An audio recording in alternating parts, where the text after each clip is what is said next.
సురక్షిత flight architect doctor Shubha Venkatesh Iyengar, Padma Shri 2026. India's advanced visibility system ఏర్పరిచిన వ్యక్తిగా ప్రసిద్ధి చెందిన డాక్టర్ శుభ చిన్నప్పుడు కంటికి కనిపించని వాటిని కనుగోవాలనుకునేవారు.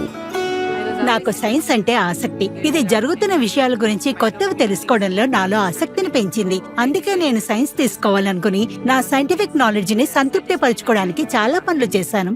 ఆమె 9 మంది తోబుట్టువులలో అందరికంటే చిన్నదైనా తన అన్నయ్య ఇంజనీరింగ్ నోట్స్ లో సహాయం చేయగలిగేంత పరిజ్ఞానం ఆమెకు అప్పుడే ఉండేది. ఆమెకు సైన్స్ అనేది పూర్తిగా సహజ సిద్ధం. ఆమె చదువులో ర్యాంకులు సాధిస్తూ టాపర్ గా నిలిచింది. అందువల్ల ఆమె పరీక్ష గాని ఇంటర్వ్యూ గాని లేకుండానే సిఎస్ఐఆర్ ఫెలోషిప్ ను కూడా సాధించింది. మెటీరియల్ సైన్స్ లో ఆమె చేసిన పిహెచ్డి తక్కువ ఖర్చుతో కూడిన థర్మోఫిజికల్ ఇన్స్ట్రుమెంట్స్ అభివృద్ధికి ఒక మైలురాయిగా నిలిచింది. అది అనేక మెటీరియల్స్ కోసం హై ప్రెషర్స్ ఇంకా టెంపరేచర్స్ వద్ద ఫేజ్ డయాగ్రామ్ స్థాపించడంలో అడ్వాన్స్ రీసెర్చ్ కు వీలు కల్పించింది. నిజానికి ఆమె రాసిన 3 పేపర్స్ ను నాసా కూడా తమ అధికారిక రిపోర్ట్స్ లో ప్రచురించింది. ఏళ్ల తరువాత డిఫైనింగ్ టెస్ట్ ఎదురైంది. ఇండియాలో ఒక కీలకమైన విజిబిలిటీ సిస్టమ్ సమస్యలను ఎదుర్కొంటోంది. ఆమెకు 3 నెలల సమయం మాత్రమే ఇవ్వబడింది. ఆమె దృష్టి విజిబిలిటీ మెజరింగ్ సిస్టమ్ ఇంకా ఏవియేషన్ వెదర్ అబ్జార్ప్షన్ సిస్టమ్ ప్రవేశపెట్టారు. ఇది చాలా పటిష్టమైనది, సుదీర్ఘ కార్యాచరణ జీవితాన్ని కలది. ప్రపంచవ్యాప్త ఖర్చులలో కొంత భాగం ఖర్చుతోనే తయారైంది.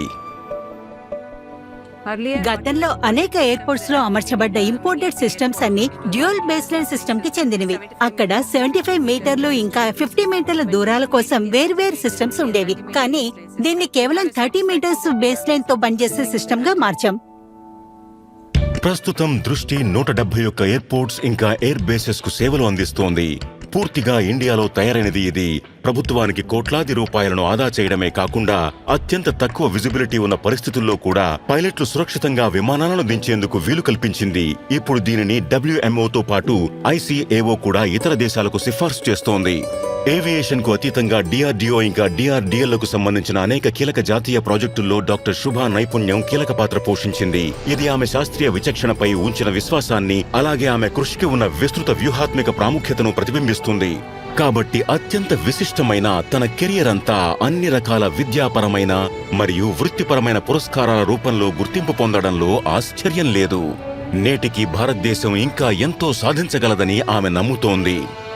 దేశానికి అవసరమైనట్టుగా సేవలు చేస్తూనే ఉండాలని అనుకుంటాను. కొత్త వ్యవస్థలు రూపొందించడం, నూతన పద్ధతులను అభివృద్ధి చేయడం ద్వారా దేశానికి సహాయం అవసరమైనప్పుడల్లా సిద్ధంగా ఉంటాను. డాక్టర్ శుభ వెంకటేష్ అయ్యంగార్, పద్మశ్రీ 2026. కోటి కోటి నమస్కారా.